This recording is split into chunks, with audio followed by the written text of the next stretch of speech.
ബീഹാറിലെ വോട്ടർ പട്ടിക പരിഷ്കരണത്തിൽ പ്രതിഷേധിച്ച് ഇന്ത്യ മുന്നണിയുടെ തെരഞ്ഞെടുപ്പ് കമ്മീഷൻ ആസ്ഥാനത്തേക്കുള്ള മാർച്ച് അല്പസമയത്തിനകം പ്രതിപക്ഷ പാർട്ടി നേതാക്കളും എംപിമാരും പ്രതിഷേധ സമരത്തിൽ പങ്കെടുക്കും.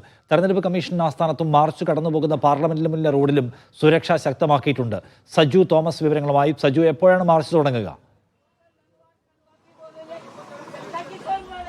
നിഷാദ്, 11:30ക്കാണ് മഗദ്വാറിൽ നിന്നും എംപിമാർ വലിയൊരു പ്രതിഷേധ ജ്വാലയുമായി ഇങ്ങോട്ടേക്ക് എത്തുന്നത്. എന്തായാലും ഞാനിപ്പോൾ നിൽക്കുന്നത് ഈ ട്രാൻസ്പോർട്ട് ഭവന് മുൻപിലാണ്. ട്രാൻസ്പോർട്ട് ഭവന് മുന്നിലൂടെയുള്ള ഈ റോഡിലൂടെയാണ് തെരഞ്ഞെടുപ്പ് കമ്മീഷൻ ആസ്ഥാനത്തേക്ക് പോകുന്നത്. ഇവിടെയൊക്കെ വലിയ സുരക്ഷയാണ് ഒരുക്കിയിരിക്കുന്നത്. അതായത് ഈ മാർച്ച് ആരംഭിക്കുമ്പോൾ തന്നെ തടയുമോ എന്നുള്ള ചില വാക്കുകളൊക്കെ അല്ലെങ്കിൽ വാർത്തകളൊക്കെ കേൾക്കുന്നുണ്ട്. പക്ഷേ വലിയ സുരക്ഷാ സംവിധാനങ്ങളാണ് ഈ മേഖലയിൽ ഇപ്പോൾ ഒരുക്കിയിരിക്കുന്നത്. പോലീസിന്റെയും അതുപോലെ അർദ്ധസൈനിക വിഭാഗത്തിന്റെയും ഒക്കെ ഉദ്യോഗസ്ഥർ ഇവിടെ തന്നെ രാവിലെ എത്തിയിട്ടുണ്ട്. അതായത് 7 ലെയർ ആയിട്ടുള്ള സുരക്ഷാ സംവിധാനങ്ങളാണ് ഇവിടെ ഇപ്പോൾ പോലീസിന്റെ ഭാഗത്തു നിന്നും ഒരുക്കിയിരിക്കുന്നത്. വലിയ സുരക്ഷാ സന്നാഹങ്ങളെ ഭേദിച്ചുകൊണ്ട് മുന്നേക്ക് പോകുക എന്നുള്ളത് അല്ലെങ്കിൽ പോകാൻ സാധിക്കുമോ എന്നുള്ള സന്ദേഹമാണ് ഇപ്പോൾ നിലനിൽക്കുന്നത്. എന്തായാലും 300-ലധികം എംപിമാരെ പങ്കെടുപ്പിച്ചുകൊണ്ടാണ് ഇന്ത്യ സഖ്യത്തിന് വലിയൊരു പടുകൂറ്റൻ മാർച്ച് കമ്മീഷൻ ആസ്ഥാനത്തേക്ക് പോകുന്നത്. പ്രധാനപ്പെട്ട ഒരു ആവശ്യം ബീഹാറിലെ വോട്ടർ പട്ടിക പരിഷ്കരണം നിർത്തലാക്കുക, മറ്റു സംസ്ഥാനങ്ങളിലേക്ക് നടപ്പിലാക്കാൻ ശ്രമിക്കുക എന്നുള്ള പ്രധാനപ്പെട്ട ആവശ്യമാണ് മുൻപോട്ട് വെക്കുന്നത്. ഒപ്പം തന്നെ രാഹുൽ ഗാന്ധി ഉന്നയിച്ച ആരോപണങ്ങൾ, തെരഞ്ഞെടുപ്പ് കമ്മീഷന്റെ വിശ്വാസ്യത ചോദ്യം ചെയ്യുന്നുള്ള ആരോപണങ്ങളിൽ കമ്മീഷൻ കൃത്യമായ മറുപടി നൽകണമെന്നുള്ള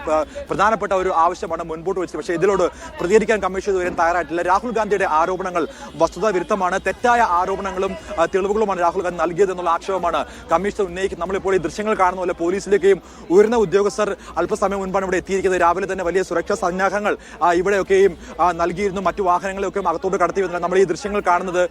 അതായത് പാർലമെന്റ് വളപ്പാണ്. പാർലമെന്റ് വളപ്പിന് തൊട്ടടുത്താണ് ഈ കാണുന്ന ട്രാൻസ്പോർട്ട് ഭവൻ ഉള്ളത്. ഈ ട്രാൻസ്പോർട്ട് ഭവന് മുന്നിലൂടെയാണ് ഈ തെരഞ്ഞെടുപ്പ് കമ്മീഷൻ ആസ്ഥാനത്തേക്ക് എംപിമാരുടെ വലിയ മാർച്ച് കടന്നു വരുന്നത്. ഇപ്പോൾ നമുക്ക് ലഭിച്ച വിവരങ്ങൾ അനുസരിച്ച് അതായത് ഈ മഗദ്വാറിലേക്ക് എംപിമാർ എത്തിയെന്നുള്ളതാണ്. അതായത് ലോക്സഭ പിരിഞ്ഞതിനു ശേഷം ലോക്സഭയിലെ എംപിമാരെല്ലാം കൂടെ പാർലമെന്റിലെ കവാടമായ മഗദ്വാറിലേക്ക് എത്തിയിരിക്കുന്നു. അവിടെ നിന്നും ഇനി ഒരുമിച്ച് രാജ്യസഭയിലെ എംപിമാർ ഉൾപ്പെടെ ഉള്ളവരാണ് ഇപ്പോൾ ഈ കമ്മീഷൻ ആസ്ഥാനത്തേക്ക് വരിക. എന്തായാലും വലിയ പ്രതിഷേധം തന്നെയാണ് നടക്കാൻ പോകുന്നത്. ജനാധിപത്യത്തെ സംരക്ഷിക്കുന്ന പ്രധാനപ്പെട്ട ഒരു ആവശ്യം മുൻനിർത്തിയാണ് വലിയ പ്രതിഷേധ ജ്വാലയുമായിട്ട് എന്തായാലും ഇപ്പോൾ മുൻപോട്ട് പോകുന്നത്. എന്തായാലും രാജ്യവ്യാപക പ്രതിഷേധത്തിന് ഇന്നിപ്പോൾ കോൺഗ്രസും തുടങ്ങി കൊടുക്കുകയാണ്. പ്രത്യേകിച്ച് അതിന്റെ ഭാഗമായിട്ട് ഇന്ന് കോൺഗ്രസ് ജനറൽ സെക്രട്ടറിമാരുടെ യോഗമൊക്കെയും വൈകിട്ട് വിളിച്ചിട്ടുണ്ട്. എന്തായാലും വലിയ പ്രതിഷേധങ്ങൾ തന്നെയാണ് രാജ്യം സാക്ഷ്യം വഹിക്കാൻ പോകുന്നത്. നമ്മളിപ്പോൾ ഈ ദൃശ്യങ്ങൾ കാണുന്ന പോലെ സുരക്ഷാ സംവിധാനങ്ങളൊക്കെ പൂർണ്ണമാക്കിയിട്ട് ശേഷമായിരിക്കും ഈ മാർച്ചുമായി ബന്ധപ്പെട്ട അല്ലെങ്കിൽ മാർച്ചുമായിട്ടുള്ള നീക്കങ്ങൾ ആരംഭിക്കുക എന്നാണ് മനസ്സിലാക്കുന്നത്. വലിയ സുരക്ഷാ ക്രമീകരണങ്ങൾ, പ്രത്യേകിച്ച് 300-ലധികം എംപിമാർ പങ്കെടുക്കുന്നുണ്ട്.